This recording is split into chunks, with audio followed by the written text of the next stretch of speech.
Bwana Yesu asifiwe. Leo ni tarehe ya 5 ya mwezi wa 4, kipindi hewani Utupe Riziki Yetu ya kila siku.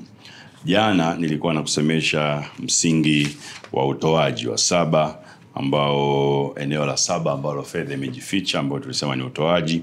Nalikwambia kadri unavyotoa unaruhusu ongezeko kwenye maisha yako. Nikakutajia viwango 6 vya kupokea kutoka kwenye ile Luka sura ya 6 ambao tuliviongea jana mstari wa 38.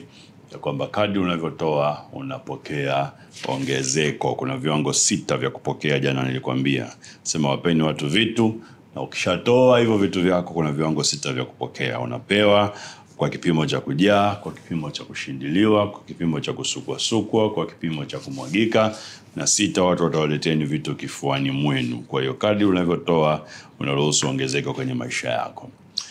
Unamkumbuka mama Mshunami, mama wa Shunemu ambaye ni mama Mshunami? Nataka nikupe ule mfano na sadaka yake kwa Elisha, yule mtu wa Mungu. Kama unamkumbuka yule mama wa Mshunami na sadaka yake ya Elisha kwa mtu wa Mungu, mama Mshunami pia kwa kutoa ile sadaka alipata mambo kama 6-7 ambayo alipokea.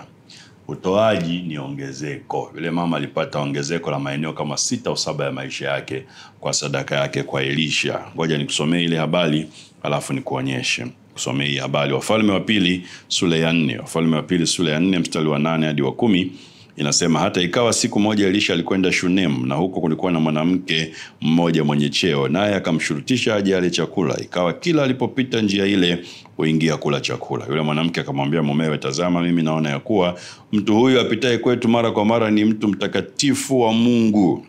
Angalia, na kuomba tumfanyie chumba kidogo ukutani, na ndani yake tumwekee kitanda na meza na kiti na kinala cha taa, na itakuwa tujiapo ataingia humu. Walitoa sadaka za aina 2. Kwanza, sadaka ya kumpa chakula Elisha kila alipopita njia ile.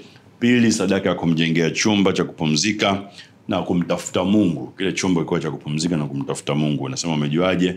Kitanda kwa ajili ya kupumzika, meza na kinala cha taa kwa ajili ya kujisomea neno la Bwana. Kwa hiyo walimtengenezea chumba kupumzika na kumtafuta Mungu, na chakula walichokuwa wanampa, na hiyo ikawa ni sadaka yao kwa Mungu, kwa mtumishi wa Mungu, mtakatifu wa Mungu Elisha. Mewe asante Yesu kwa sababu alikubali. Sasa angalia, ile sadaka ilileta maongezeko kama 6 kwenye maisha yao. Nimekwambia na mimi nataka nikupe haya maongezeko au mafanikio ya kwanza, au kupokea kwa kwanza. Unaona huyu mwanamke baada ya sadaka ile alipewa fursa ya kuomba cheo kikubwa zaidi jeshini alikokuwa akifanya kazi. Alipewa fursa ya kuomba kuongezewa cheo. Mstari wa 11 hadi wa 13 Wafalme wa pili sura ya 4 inasema, ikawa siku moja akafika huko, akaingia katika chumba, huyu ni Elisha, kile akalala. Akamwambia Gehazi mtumishi wake, mwite yule Mshunami. Naye alipokwisha kuitwa akasimama mbele yake, akamwambia, sema naye sasa, tazama wewe umetutunza sana namna hiyo, utendewe nini basi? Je, uombewe neno kwa mfalme au kwa amiri wa jeshi? Kwa mfalme au kwa amiri wa jeshi? Umesema mjoji mama alikuwa mwanajeshi, kwa sababu alitakiwa aombewe nafasi, cheo kwa amiri wa jeshi. Yule mwanamke akajibu, mimi ninakaa katika watu wangu mwenyewe. Kwa hiyo hii, kama Elisha angemwombea nafasi kwa mfalme au kwa amiri wa jeshi, maana yake mama angepewa nafasi kubwa jeshini au na mfalme kwenye serikali yake. Lakini mama alisema hiyo ni mambo mimi naiweza. Kwa cheo kikubwa zaidi, maana yake kiuchumi kingekuja na ongezeko la mshahara na marupurupu ya nafasi yake. Kwa hiyo kungekuwa na ongezeko la kiuchumi. Kumbuka Biblia inasema alikuwa ni mama mwenye cheo tayari. Kwa hiyo kuongezewa cheo zaidi au nafasi kubwa zaidi kungempa mafanikio zaidi ya kiuchumi.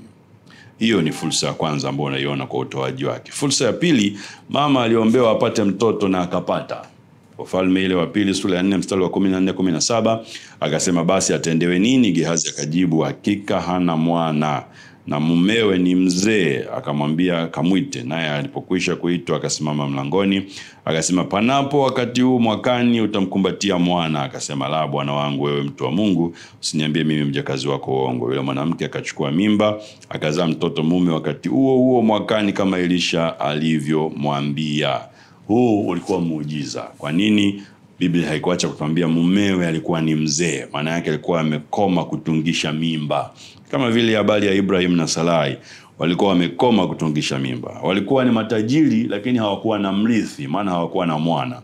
Kibiblia wale wafanyakazi wao ndio ambao wangemrithi. Sasa wao walikuwa hawana mrithi kwa sababu hawakuwa na mtoto. Mungu akawapa mtoto wa kiume. Biblia inasema yule mwanamke akachukua mimba akazaa mtoto mume wakati huo mwakani, kama Elisha alivyomwambia. Kwa hiyo sadaka yao ilihuisha uwezo wa yule baba kutungisha mimba, na mama akapata mtoto wa kiume. Hiyo ni kiwango cha pili ambacho walipokea kwa sadaka yao moja. Kutoa ni kuongezeka. Hawa hawakuwa na mrithi wa mali zao, sasa wamepata mrithi wa mali zao. Hayo ni mafanikio ya kiuchumi.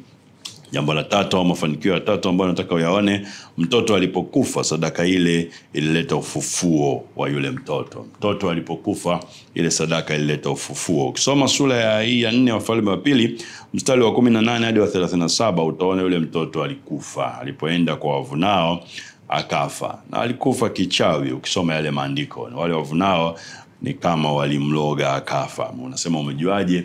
Kwa sababu kama nilivyokuambia, kulingana na Biblia enzi zile, kama familia haina mtoto, wale wavunao walikuwa ndio warithi wa lile shamba, na huyu mtoto ni wa kiume, alikuwa ndio mrithi. Kwa walivyomuona wakajua ya kwamba atakuja kuzuia urithi wao, na wakamuua. Unajua hilo pia kwa maombi ya Elisha aliyomuombea, mdomo kwa mdomo, mkono kwa mkono, macho kwa macho. Ilikuwa ni kutengua kile alichokiona na kukishika na kula, na kwa hiyo yule mtoto akarudia uhai wake.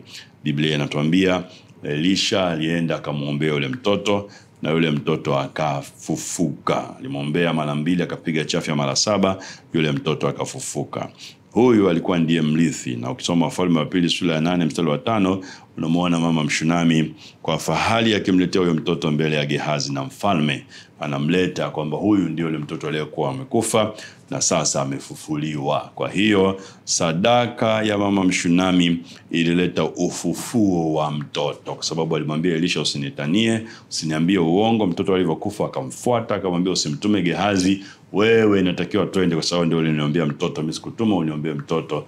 Na kwa sadaka ile Elisha akaenda kwenye chumba kile kile alichopewa, akamweka mtoto, akamlaza kitandani, akamuombea mara 2 kwa staili aliyojua, mtoto akafufuka. Sadaka ilileta ufufuo wa mtoto aliyekuwa ni mrithi na aliyekuwa anasimamia mali baadaye yule mama. Tunaona sura ya 8 Wafalme wa Pili akitokea mbele ya mfalme akiwa na yule mama. Na hii ndiyo nguvu ya sadaka. Kesho nitakuletea mambo mengine kama 3 ambayo yalifunguliwa na ile sadaka ya Mshunami, na huu ndio ufunguo tulionao ya eneo ambalo fedha inajificha ya utoaji. Hakikisha unakuwa mtoaji. Faida zake ni nyingi kuliko kutokutoa. Katika dhiki, toa zaidi, kwa sababu hapo ndipo unapomhitaji Mungu zaidi. Mungu akubariki sana, huishe roho ya utoaji ndani yako katika jina la Yesu Kristo wa Nazareth aliye hai. Tukutane kesho kwenye kipindi kingine sana muda kama huu. Amen.